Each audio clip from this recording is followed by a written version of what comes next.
En México, actualmente, la población estimada es de aproximadamente 128 millones de mexicanos. De hecho, nuestro país está en el top 3 de países más poblados de América, solo por debajo de Estados Unidos con 339 millones y Brasil con 216 millones de habitantes.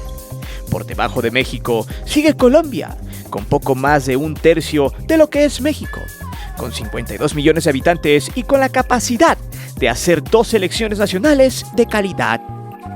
Si seguimos en el top, nos encontraremos a Argentina, con 45 millones de personas, país que ya consiguió otra Copa del Mundo. Canadá sería sexto, con 38 millones, y abajo está Perú con 34 millones. Pero increíblemente, la República Oriental de Uruguay está en el lugar 22 de 37, con 3.4 millones de habitantes. Este país es muy prestigioso en el fútbol, por tener muy buenos jugadores y por ende selecciones nacionales competitivas, las cuales han dejado muy buen sabor de boca en los mundiales. Un país que contrasta con México, donde también se juega fútbol. Sin embargo, la calidad de los jugadores profesionales está muy por debajo de los uruguayos. Pero, ¿a qué se debe este fenómeno? ¿Realmente esto es verdad? La realidad es que no. El problema de México y su producción de jugadores se debe a la corrupción, y eso ya ha quedado demostrado. Esta vez, de nueva cuenta, se prueba que los futbolistas mexicanos, en su mayoría que juegan profesional, no son los mejores. Pues hace algunos días, la selección mexicana de fútbol 7 se coronó campeona del mundo, en el mundial que se celebró en Puebla, un torneo que casi no tuvo eco porque ese equipo no le pertenece a la televisora. Y por si fuera poco, no solo ellos en su versión varonil y femenil se alzaron con el campeonato, también lo hizo una peculiar selección que muy pocos conocen, pero que se la rajaron sabroso hasta el final para llevarse el título muy lejos de estas tierras. Se trata de la selección mexicana de los trabajadores, que seleccionó a un poderoso equipo de futbolistas amateurs, con un promedio máximo de 26 años de edad. Ellos fueron seleccionados para ir a Serbia e Italia, un próspero puerto donde se celebraron los Juegos Deportivos Mundiales de los Trabajadores, haciendo la épica venciendo a otra potencia mundial como Francia. Prepárate, porque este video te hará entender por qué la televisión está ávida de que sigas apoyando a puro petardo mexicano, inflado y de poca monta, para que ellos sigan haciendo negocio. Mientras tanto, los verdaderos talentos mexicanos siguen hablando en la cancha, pero a pesar de sus logros, estos tienen poca difusión, porque simplemente no pertenecen a Televisa, la por ahora, que es dueña del fútbol mexicano. Es por eso que hoy te presento las verdaderas selecciones mexicanas campeonas del mundo, lo que Televisa no quiere que veas.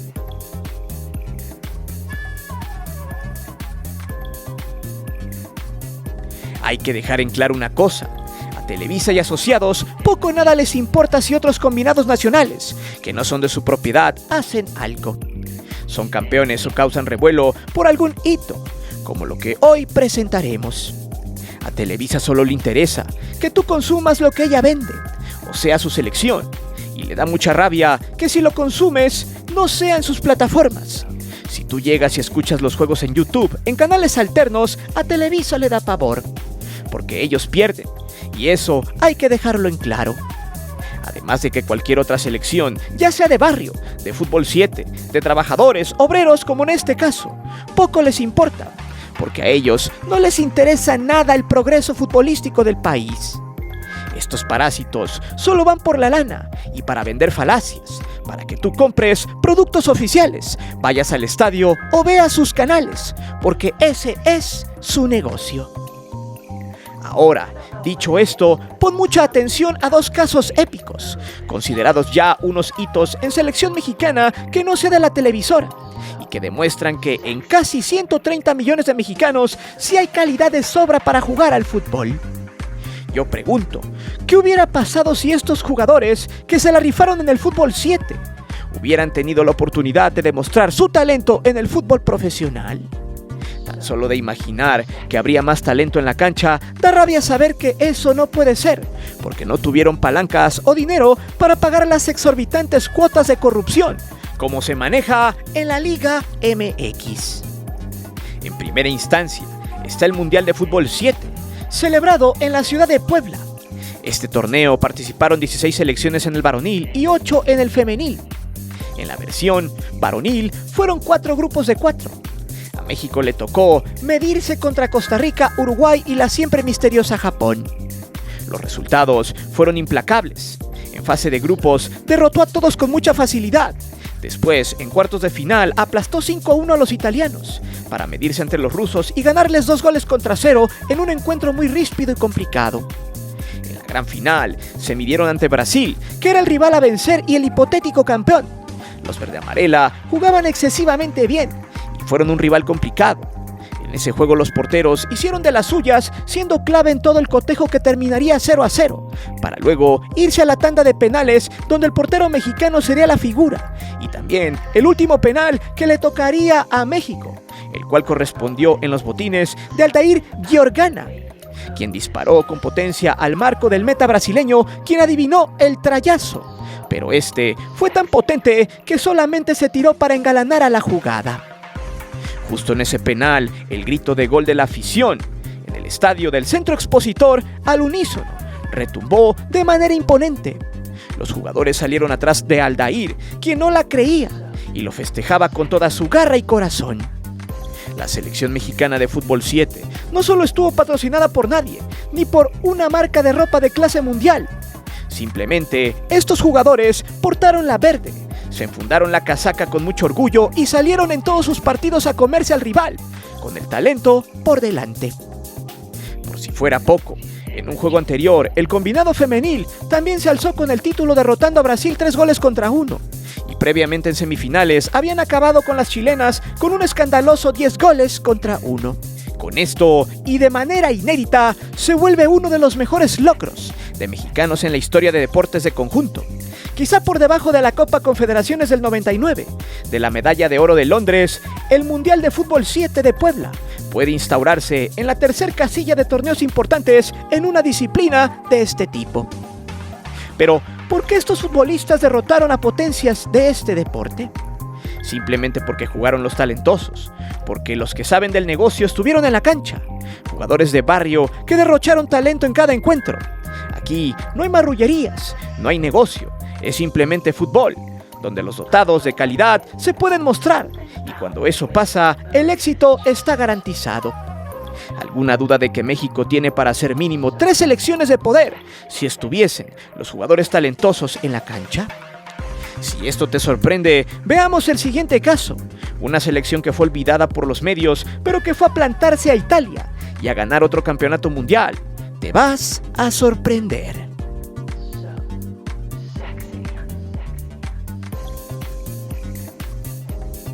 Esta historia debe enmarcarse, porque es el vivo ejemplo de que no importa si no hay apoyo de medios, dinero para costear el viaje, o si alguna televisora se interesa por transmitir los partidos. El equipo mexicano de trabajadores se enfundó la casaca verde, viajó a Italia y se trajo el título del mundial. Desgraciadamente el apoyo faltó en demasía, pero sobraron las ganas y el talento. Y esto es lo que se aplaude, y se pone como ejemplo a la afición, de que en realidad la gente de calidad en la cancha es la que no se apoya, pero sí a la oncena de petardos que se pone la verde solo por conveniencia, y porque así lo desea una televisora. En fin, la selección mexicana de trabajadores zarpó desde Baja California, llevando en su grupo un combinado de muy buenos jugadores, muchos de ellos desterrados en su momento por su intento de formar parte de alguna cantera de los clubes de la Liga MX, y también de jugar en Liga Premier y Tercera División. Algo clásico para la banda, que se la parte al doble o al triple, y que sabe patear una pelota. Los jugadores fueron la mejor mezcla de cracks del municipio de Comondú, en Baja California, lugar conocido como El Valle por el Valle de Santo Domingo, donde el deporte maestro por excelencia es el béisbol. Además de algunos jugadores procedentes de Los Cabos y La Paz, en aquel estado peninsular. De hecho, cuando se supo que estos futbolistas serían parte del combinado mexicano, pocos medios, o más bien casi nadie, les dio seguimiento. ¿A quién le importan estos amateurs? Pensaron algunos, pues estos no venden. Sin embargo, gracias a las redes sociales y por medio de 2 personajes que citaré en este video, hoy podemos saber aún más de este hito. Debo agradecer de antemano a Johnny Mayoral, alias el Lupillo Rivera de la comunicación en Baja California, director general de la cuenta de Deportiblogs, un medio paceño allá en la península de Baja California. Él se contactó con nosotros y nos explicó lo sucedido, además de que su compañero y colega, Vicente Rodríguez Corral, quien tiene la página de Facebook llamada La Voz del Fútbol, fue el que dio el seguimiento completo. Viajó a Italia y hasta narró sus juegos. En la descripción dejaré el link para que veas toda la cobertura. El combinado mexicano se dio cita en Italia, en la pequeña ciudad de Serbia, al norte del país de la pasta, donde se llevaron a cabo los Juegos Mundiales de los Trabajadores, competencia convocada por los trabajadores internacionales y la Confederación de Deportistas Amateurs. Estos juegos se disputaron con selecciones europeas, asiáticas, de América y África. Dentro de estos juegos se practicaron diferentes disciplinas como básquetbol y básquetbol de tercias, natación, ajedrez, atletismo, voleibol de playa y de sala, además de fútbol, donde México se llevó la copa. Pero, ¿cómo seleccionaron a estos futbolistas? Previamente se habían llevado a cabo los 50º Juegos Nacionales Deportivos y Recreativos de los Trabajadores, disputados en Huaxtepec, Morelos.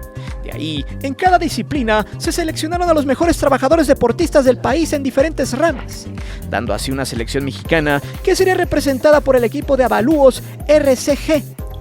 Sin embargo, a pesar de que el profesor Pablo Reyes Osorio, secretario ejecutivo del INDEP, que es el Instituto del Deporte de los Trabajadores, destacó que trabajaron de la mano con la CONADE para algunos apoyos. Sin embargo, el reporte, al menos para los futbolistas, es que no se obtuvieron los recursos necesarios para poder afrontar la competencia. Aún así, el deseo de ganar hizo que los jugadores movieran cielo, mar y tierra para buscar dinero y así poder competir. En la fase de grupos, México derrotó a Italia B, quien llevó 2 equipos y a este lo aplastó 8-2. También hizo lo propio con Portugal, a quien golearon 5-1, y a Francia le ganaron 1-0 en un encuentro complicado.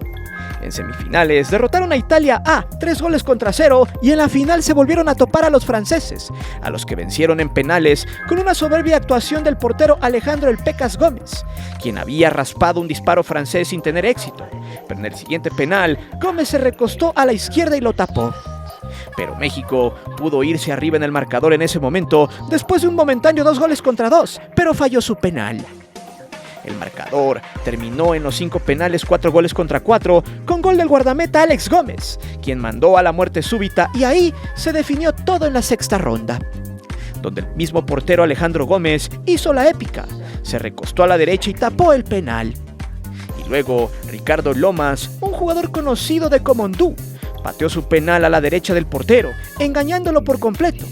Con eso, México se llevó la copa por primera vez en la historia en estos Juegos, en su 7ª edición. El equipo de Baja California tuvo en sus filas a jugadores que de alguna manera estuvieron buscando ser profesionales, pero como siempre, les negaron abrir las puertas. Y ahora, después de tanto tiempo, demostraron que el talento sobra y los sueños también.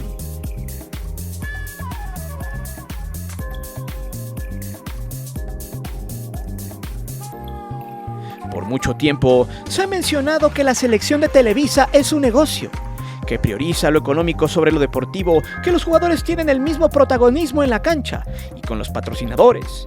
Toda una telenovela barata de marketing. No por nada, los aficionados se han referido hacia ellos con el calificativo de vedettes. Los han llamado así por no rendir en la cancha, porque solo van de paseo a las giras impuestas por la empresa Zoom. Pero lo más interesante es que cumplen con varias características que definen a esta profesión. Según los resultados de una búsqueda rápida, la finalidad de una vedette es la de entretener al público. Tiene que dominar el baile, la actuación y representar un número en el escenario. Asimismo, el significado de esta palabra francesa tiene que ver con su fama y notoriedad. Pero su esencia radica en la capacidad para atraer el dinero del auditorio a través de su talento. Es aquí cuando el camino de una bailarina de cabaret converge con la de un futbolista, que está mucho más concentrado en la fama, en el dinero y en aparecer en los comerciales de las papas que venden más aire que botana, en los anuncios de refrescos, cervezas, bancos, casas de apuestas, coches viejos y en cualquier producto de una empresa que tenga el capital suficiente para poner a uno de los modelitos vestidos de verde, blanco y rojo con ayuda de la gran ramera de la comunicación. Este problema nace cuando el jugador se corrompe y cambia su pasión por el dinero. Es ahí donde pierde el compromiso con su profesión para sustituirlo por situaciones banales. Aquí comienza a preocuparse por su peinado, por la cantidad de seguidores que tiene en redes sociales, por las marcas deportivas y de ropa de vestir que lo pueden patrocinar. Para este punto, el seleccionado está completamente alineado. Ya no es aquel jugador impetuoso, con ganas de comerse el mundo y con deseos de trasladarse a una liga top.